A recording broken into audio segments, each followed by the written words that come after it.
Hello everyone, welcome back to Microbiome Solutions.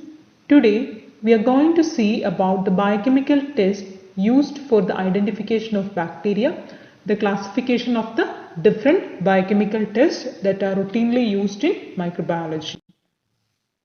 So determining the nutritional and metabolic capabilities of a bacterial isolate is the most common approach used for determining the genus and species of the organism.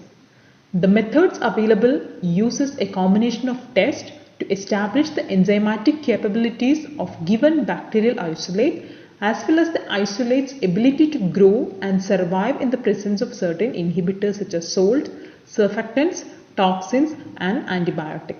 So here we make the bacterium to grow in an inanimate medium to showcase their metabolic as well as nutritional capabilities, which result in giving us an identification of the genus and species of the organism. So the classification of different biochemical tests, first one is establishing enzymatic capabilities or enzymatic properties. The enzyme based tests that are designed to measure the presence of a single enzyme as well as a complete metabolic pathway. And there are different tests under which the single enzyme test, namely Catalase test, Coagulase test, Pyrase test, Hippurate hydrolysis test, Oxidase test, Indole test, DNase test, ONPG or beta-galactosidase test, Urease test. And the assays for metabolic pathways, the first one is the carbohydrate oxidation and fermentation, that is the oxidation, fermentation or OF test, carbohydrate fermentation in triple sugar ion agar test, methyl red test, Voges-Prosker test. And next is the amino acid degradation in the metabolic pathway, that is decarboxylase dihydrolase reactions of the amino acids, deamination reactions and decarboxylation and deamination reactions in lysine ion agar. And single substrate utilization, that is citrate utilization test, acetate utilization test and acetamide utilization test. Next is establishing the inhibitor profile, that is usually done based on the inhibition of particular drugs to the organism. First one is the bacitracin susceptibility test, bacitracin and sulfamethoxazole trimethoprim susceptibility test, novobiocin susceptibility test, vancomycin susceptibility test, antibiotic disc for the presumptive identification of anaerobes. And there are other more specific tests done to detect the presence of the organism, includes growth in various sodium chloride concentrations for Enterococci and Vibrio species to determine the salt tolerance of the organism, and susceptibility to optocin and the solubility in bile for Streptococcus pneumoniae, ability to hydrolyze esculin in the presence of bile for Enterococcus and group D Streptococcus, CAM test or Christie-Atkins-Munch-Peterson test for Streptococcus agalactiae identification. So moving on to the first test using the single enzyme test, that is Catalase test. So the main purpose of doing Catalase test is to differentiate members of the family Micrococcaceae, including Staphylococcus, which are Catalase positive, from Streptococcus species which are Catalase negative. So to differentiate Listeria monocytogenes and Corynebacteria, that is Catalase positive, from other gram positive non-spore forming bacilli. So the main agenda of using Catalase test is, after doing the gram staining, there are two different morphologies that we are getting, that is gram positive or gram negative. If it is a gram positive cocci, we need to come across whether it is a Streptococcus species or Staphylococcus species from the family Micrococcaceae. So Streptococcus species are generally Catalase negative, whereas Staphylococcus species are Catalase positive. So if this test is positive, we can assume that the gram positive cocci what you have got is a Staphylococcus. So here the reaction is the enzyme Catalase catalyzes release of water and oxygen from hydrogen peroxide. So the reagent used here is hydrogen peroxide, and upon the action of the enzyme catalase, this hydrogen peroxide will be split into oxygen and water, and the oxygen released is the nascent oxygen, which results in the formation of bubbles or effervescence in the tube or the slide wherever you are doing the test. Thus, if there is bubble formation, that indicates the presence of catalase enzyme by the organism, and we say that this test is catalase positive. So, if an organism has the ability to produce the enzyme catalase, which will result in the release of nascent oxygen, will give rise to bubbles or effervescence, which indicates a positive test result. So, the interpretation comes like this. Positive test gives rapid and sustained appearance of bubbles or effervescence. Negative test results give lack of bubble formation within 30 seconds of the test. So, as you can see in this picture, the first one is a catalase positive test in the yellow circle that gives you a bubble formation or an effervescence formation, and the second one is catalase negative. There is no bubble formation. And the examples for organism which is giving catalase positive test result is Staphylococcus aureus and negative is Streptococcus pyogenes. Next test is the Coagulase test. The purpose is to determine the ability of the organism to produce coagulase, which clots plasma, and to distinguish the pathogenic coagulase positive Staphylococcus, that is COPS, from the non-pathogenic coagulase negative Staphylococcus, that is CONS. Here the principle is coagulase is the enzyme which can convert the soluble fibrinogen into insoluble fibrin, and this coagulase is the enzyme that is produced by the organism. So it is found in two forms, that is as a bound coagulase or a clumping factor and a free coagulase. So bound coagulase is usually detected by doing a slide coagulase test, and free coagulase is detected by doing a tube coagulase test. So the bound coagulase test can convert the fibrinogen into insoluble fibrin directly and can cause staphylococci to clump together. So it is done basically to determine the organism Staphylococcus aureus. And free coagulase first reacts with the globulin plasma factor, that is coagulase reacting factor CRF, to form a thrombin-like factor, that is staphylothrombin, which will catalyze the conversion of fibrinogen to insoluble fibrin.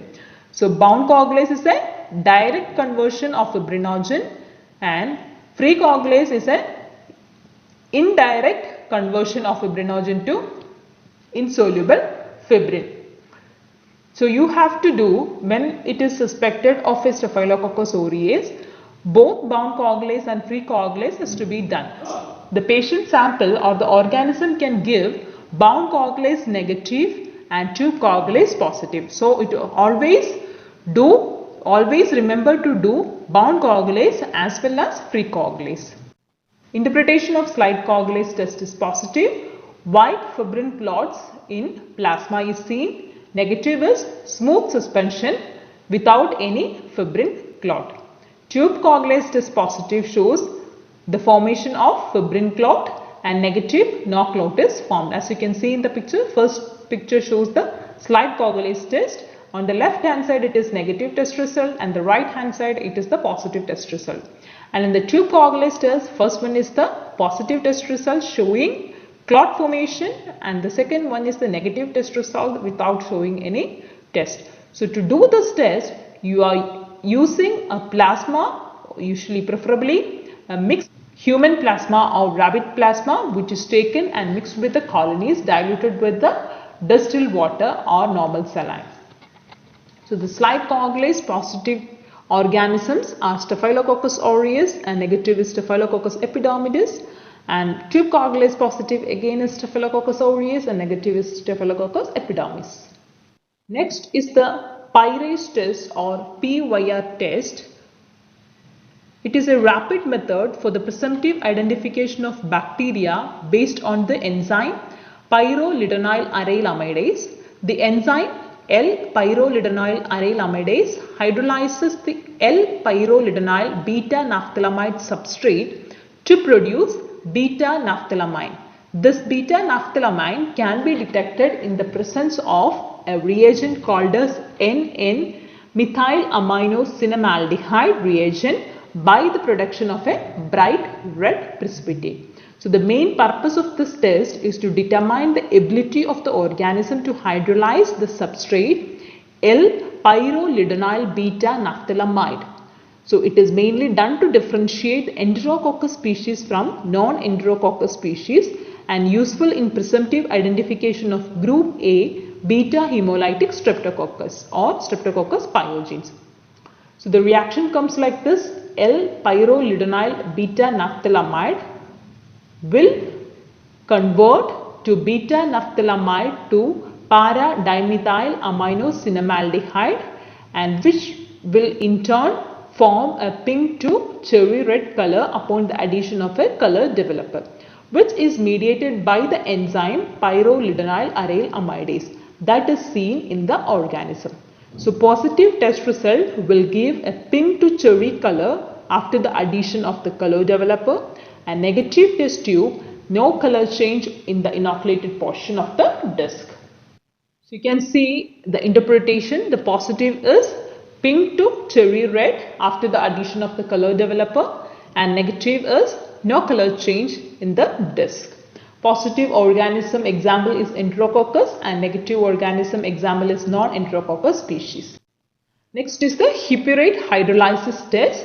The main purpose is to determine the ability of the organism to produce Hippuricase, which hydrolyzes the substrate Hippurate, and it is useful in the identification of certain organisms like Streptococcus agalactiae, Campylobacter jejuni and Listeria monocytogenes. The principle comes like this: the end products of hydrolysis of the substrate Hippurate by a constitutive enzyme Hippuricase includes glycine and benzoic acid. Glycine is first deaminated by the oxidizing agent ninhydrin, which is reduced during this process, and the end products of ninhydrin oxidation react to form a purple colored product. So this is the interpretation of Hippurate hydrolysis test. Positive test will show a deep purple color and negative will show a slightly yellow pink to colorless. And the positive organisms include Streptococcus agalactiae, negative is Enterococcus. And the next test is oxidase test, which is again a common test done to detect the presence of oxidase enzyme. The purpose is to screen colonies suspected of being one of the Enterobacteriaceae. So all the Enterobacteriaceae species are negative, and also to identify colonies suspected of belonging to the other genera like Aeromonas, Pseudomonas, Neisseria, Campylobacter and Bacterial. So here, cytochrome containing organism produces an intracellular oxidase enzyme. This oxidase enzyme catalyzes the oxidation of cytochrome C. An organism which contains the cytochrome C as a part of their respiratory chain are oxidase positive organisms and turn the reagent into blue or purple.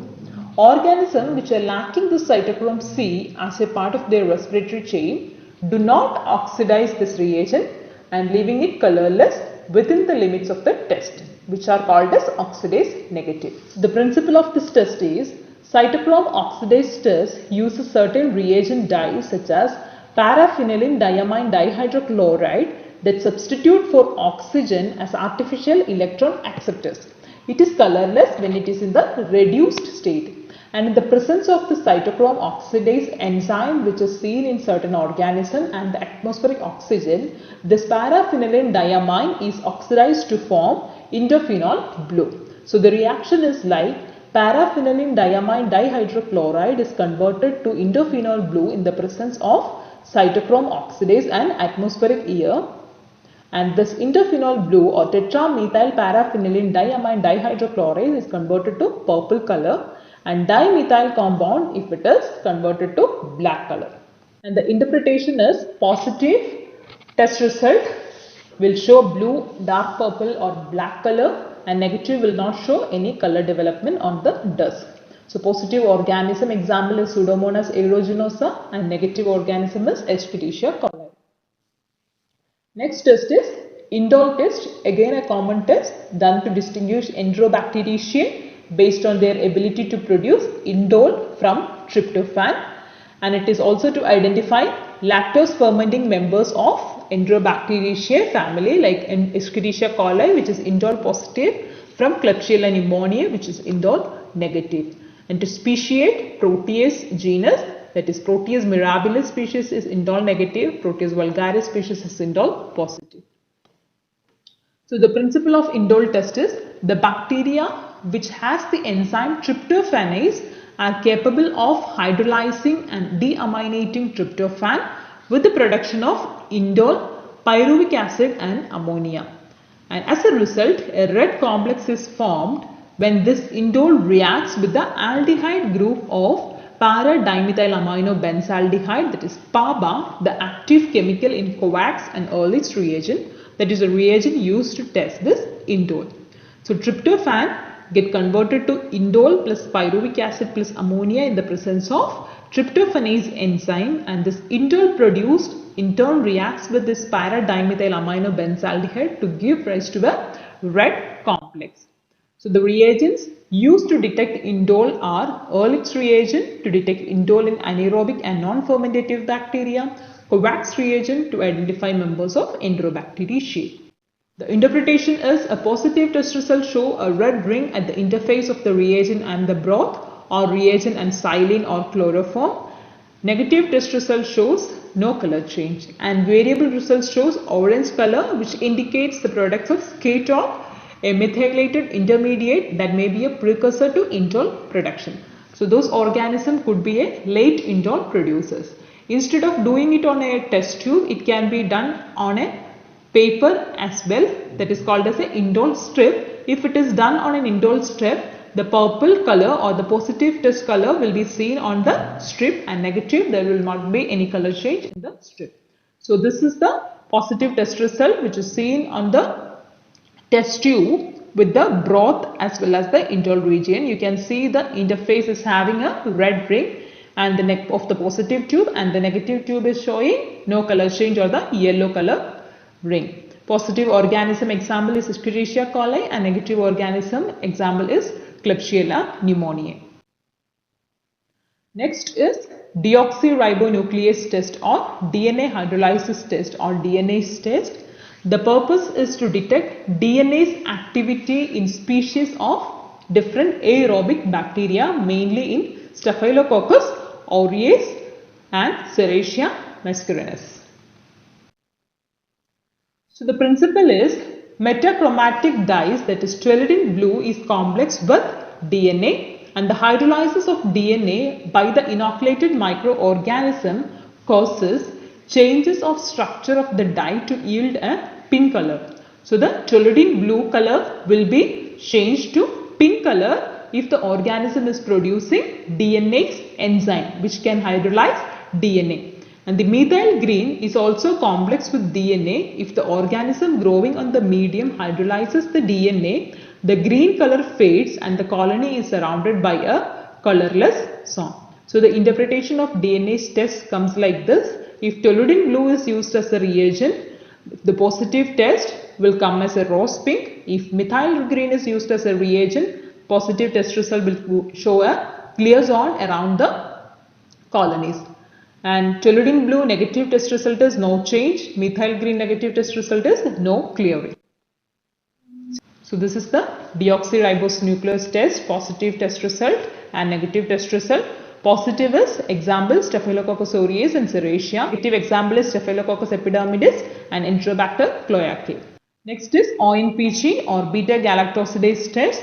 The purpose is to determine the presence of late or slow fermenting strains, usually late lactose fermented strains of Escherichia coli, and to distinguish some Citrobacter species and Arizonase subspecies, that is ONPG positive subspecies, from similar Salmonella subspecies, that is ONPG negative. To speciate Shigella, since Shigella sonnei is the only ONPG positive Shigella species. Principle is two enzymes are required for the lactose fermentation, that is lactose permease and beta galactosidase. Lactose permease actively transfers lactose into the bacterial cell where beta galactosidase degrades lactose into glucose and galactose. This lactose fermenters will possess both the enzymes, that is lactose permease and beta galactosidase, whereas slow or late lactose fermentase will not have permease but only have beta galactosidase, and non-lactose fermentase lack both these enzymes.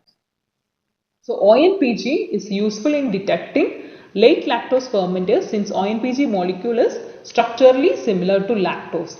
It can enter the bacterial cell without the help of a permease enzyme, and in the presence of galactosidase, ONPG is converted into galactose and orthonitrophenyl, which is a yellow chromogen and the alkaline end product. So the interpretation is positive result shows yellow color within 20 minutes to 24 hours of inoculation, and negative there won't be any color change or stay colorless after 24 hours. So this is the test result. First one is the negative test result and the second one is the positive ONPG test result. This can also be done using a disc, ONPG disc.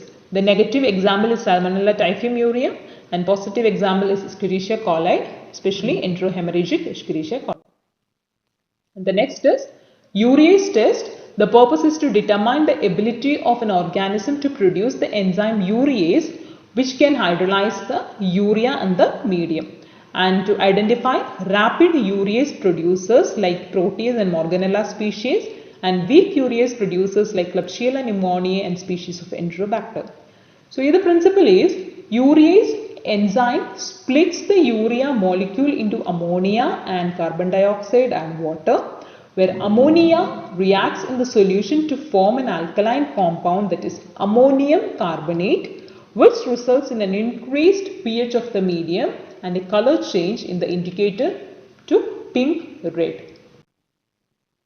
So urea will react with water in the presence of enzyme urease to form carbon dioxide, water and ammonia. This ammonium carbonate will give rise to an increased pH of the medium, which in turn changes the color of the indicator to pinkish red. So the interpretation in Christensen's urea agar, that is the agar medium, positive rapid urease activity will show red throughout the medium, positive slow urease activity show red in swan initially, gradually converting the entire tube to red. Negative no urease activity, the medium remains yellow, that is the original color. This is the positive test result seen in the Christensen's urea agar. On the right hand side you can see the positive test result, and left hand side it is the negative test result. Positive example is Protease species, that is the rapid urease producers, and positive Klebsiella species, that is slow urease producers, and negative is Escherichia coli. And this is the Stewart's urea broth showing uninoculated tube, strong positive reactions of Protease species and negative reactions of Escherichia coli. This is about today's lecture. If you have any doubts, please post it in the comment section. Please do like, share and subscribe to our channel. Thank you.